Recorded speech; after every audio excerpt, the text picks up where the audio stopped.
ഓടിക്കേറാൻ വേറെ സ്ഥലം കണ്ടില്ല. ഹാമുക്ക ക്ഷമിക്കണം, ജീവിക്കാനുള്ള കൊതിയോണ്ടാ.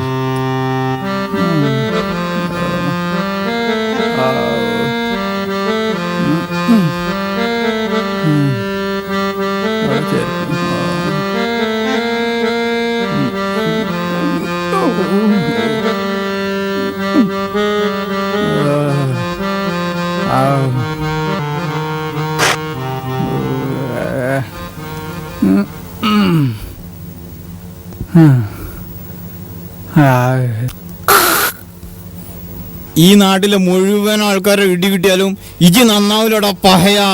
വെറുതെ അല്ല അന്ന ആൾക്കാര് ഇടിമുട്ടിയേന്ന് വിളിക്കണത്. അപ്പൊ അതൊക്കെ പോട്ടെ, ഇപ്പൊ കിട്ടിയ ഇടിന്റെ കാരണം എന്താ? ഇതിന്റെ മുമ്പ് കിട്ടിയ ഇടിന്റെ കാരണമൊക്കെ പൊങ്ങൊക്കെ അറിയോ? ഇജി വേണീട്ട് സ്ഥലം കലയാകാൻ നോക്ക്. ഇജി പോകുമ്പോഴേ നമ്മളെ മേശയും കസാരയൊക്കെ പിടിച്ചിട്ടിട്ട് പോയാൽ മതി. എനിക്ക് എന്നെ തന്നെ പിടിച്ചിട്ട് ശരിക്കും കിട്ടണില്ല. അടാപ്പം മേശയും കസാലയും പണ്ടത്തെ പോലെ കച്ചവടം തരപ്പന്നില്ലല്ലോ ഐദ്രോസെ. കയ്യില് പണം വരുന്നില്ല. അല്ലെങ്കിൽ ഇപ്പോ നിക്കാരും നോമ്പൊക്കെ എല്ലാവർക്കും പണം പടച്ചോന് തോന്നിയേൽക്കും. ബ്രോക്കറേജ് തന്നെ ആൾക്കാര് മര്യാദക്ക് തരുന്നില്ല. ഞമ്മക്ക് കിട്ടാനുള്ളതൊക്കെ നമ്മൾ കണക്ക് പറഞ്ഞു വാങ്ങുന്നുണ്ട്. അത് ഈ ചോദിക്കാതെ തന്നെ ആൾക്കാർ തരുന്നുണ്ട് എന്ന് എനിക്കറിയാം. ഇടിമുട്ടി ഐദ്രോസെ, എന്താ അങ്ങനെ നോക്കണ്? ഏയ്, ഞാൻ ആലോചിക്കായിരുന്നു. കഴിഞ്ഞ ആഴ്ച പാണ്ടിക്കാട്ടക്ക് ഞമ്മൾ ഒരു കല്യാണം ഏർപ്പാടാക്കി കൊടുത്തു. എന്റെ ഐദ്രോസെ, ചെറുക്കന്റെ പൊര കാണണം. എന്താ വൽപ്പം! അവിടുത്തെ കാറ് കാണണം. വണ്ടി തട്ടി മരിക്കാൻ വിധി ഉണ്ടെങ്കില് ആ കാറ് തട്ടി മരിച്ചണം. എന്നാ പിന്നെ മുന്നിൽ കളി ചാടിക്കൂടേനോ? അടിച്ച കാണാൻ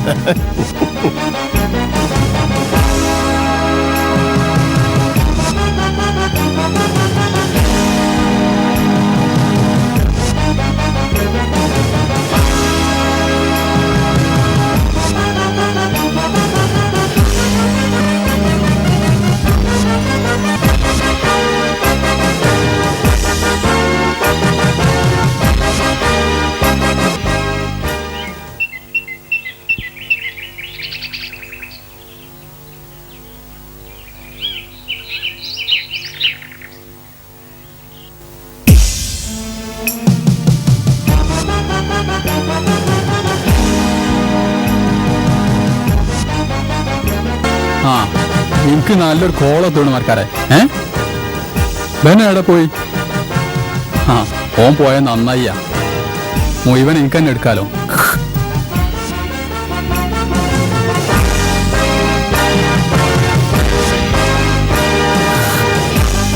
നിങ്ങൾ ആരെ തരീണത്? പാണ്ടിക്കാട്ടേക്ക് ഒരു കല്യാണം നടത്തി കൊടുത്ത ബ്രോക്കറെ നിങ്ങൾ അറിയോ? ഞാൻ തന്നെ എന്ന് പറയാ. കിട്ടണേ മുഴുവൻ എനിക്ക് ഒറ്റക്ക് എടുക്കാലോ. ആ ആള് ഞാൻ തന്നെ. ഏയ്, അയാളല്പം കറുത്തിട്ടാന്നാ മുതലാളി പറഞ്ഞത്. ഞാൻ ആദ്യം കറുത്തിട്ടേനി. ഇപ്പൊ വെയിലൊക്കെ വാട കൊണ്ടുകൊണ്ട് വെളുത്തതാ. ശരി, എങ്കിൽ കാർ കയറൂ. ഞാൻ ഈ കാറിൽ കയറുന്ന നാട്ടുകാരത് കാണില്ലേ? എന്റെ അല്ലോ,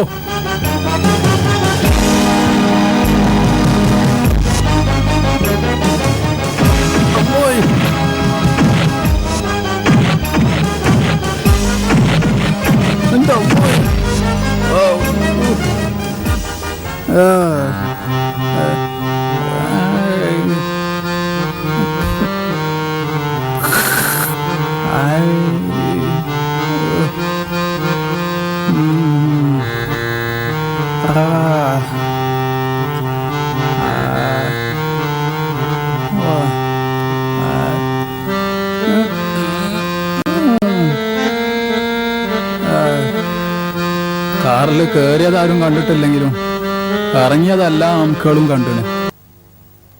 വരുന്നതാ ഉമ്മറാക്കാൻ്റെ പോരാ പള്ളാർച്ചും കിട്ടിയിട്ട്. നിർത്ത്. അനക്കത് കിട്ടണം കൂർപ്പേ. എൻ്റെ ഏരിയ കയറിയിട്ട് എൻ്റെ കളി. ഉമ്മർട്ടിയാക്കാൻ്റെ കുട്ടിക്ക് പുതിയാപ്പളിന് ഉണ്ടാക്കേണ്ട എൻ്റെ ഡ്യൂട്ടിയാ. അതിലിജി കയറി തലടണ്ട. എടോ ചെയ്യണ പണിക്ക് കുറച്ചൊരു സത്യസന്ധത വേണം അതെനിക്കില്ല. അത് അനക്കുണ്ടോ? തേച്ചുണ്ട്. എന്തേ?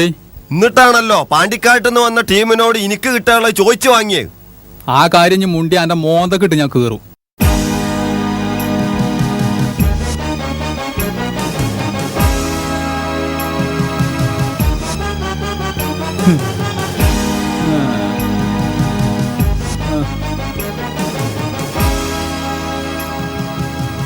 കണ്ടോ, ഇത്ര എൻ്റെ ഒക്കെ ധൈര്യമുള്ളൂ. എന്നെ പേടിച്ച് പായണ പാച്ചിൽ കണ്ടില്ലേ? ഇനി എൻ്റെ ഏരിയയിലെങ്ങാനും എന്നെ കണ്ടുകണ്ടേ എൻ്റെ മുട്ടുംകാലിലെ ചേറ്റ ഞാൻ ഉടക്കടോ. ആ ഐദ്രോസേ, ഒന്ന് നിൽക്ക്, ഒരു കാര്യം പറയട്ടെ.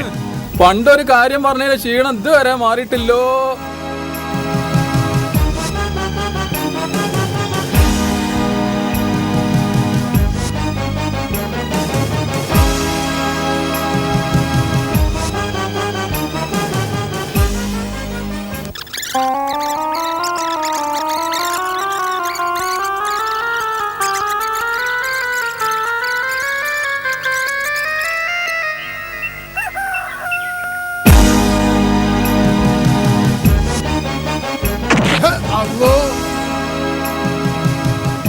എവിടേക്ക് നോക്കിട്ടാ ഹംകാച്ചൊക്കെ പായണ്?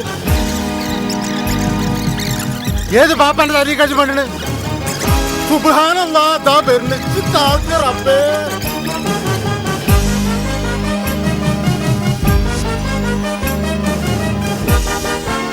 കള്ള നായ്ക്കളെ, നിങ്ങൾ ഇഞ്ഞൊക്കെ പാടിയോണ്ട് കൊന്നോളിയടാ. മതം പൊട്ടി പായ ആരെയുടെ അങ്ങനെ കിട്ടി തുറന്നു വിട്ട്?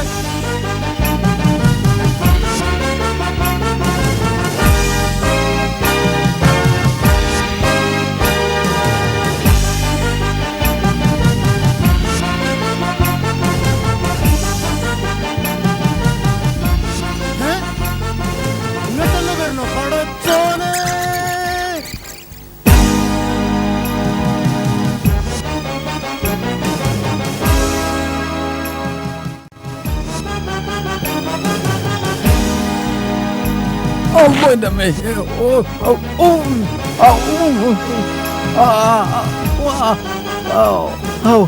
ഐദ്രോസേ, നിന്നെ തല്ലാനല്ല വിളിച്ചത്. അന്ന് ആളറിയാതെയാണ് നിന്നെ തല്ലിയത്. അതിന് പ്രായശ്ചിത്തമായി മുതലാളി കുറച്ച് കാശ് തന്നിട്ടുണ്ട്, അത് തരാനാ വിളിച്ചത്. എന്റെ തടിമാടന്മാരെ, എന്നാ നേരത്തെ പറഞ്ഞൂടേനോ? നിങ്ങൾ കാരനായി മണ്ടിന്റെ ഔത്തർച്ചും പതിരും കലങ്ങിപ്പോയി.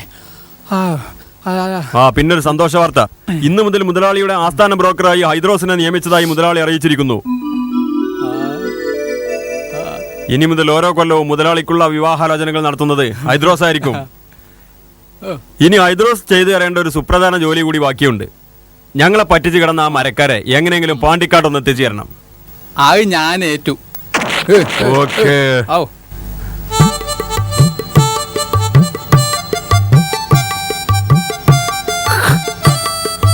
പിന്നെ എപ്പോഴെങ്കിലും ആളെ മാറി തല്ലാണ്ട ഇങ്ങോട്ട് വന്നോണ്ടി, ഞാൻ ഇവിടെ ഉണ്ടാവും.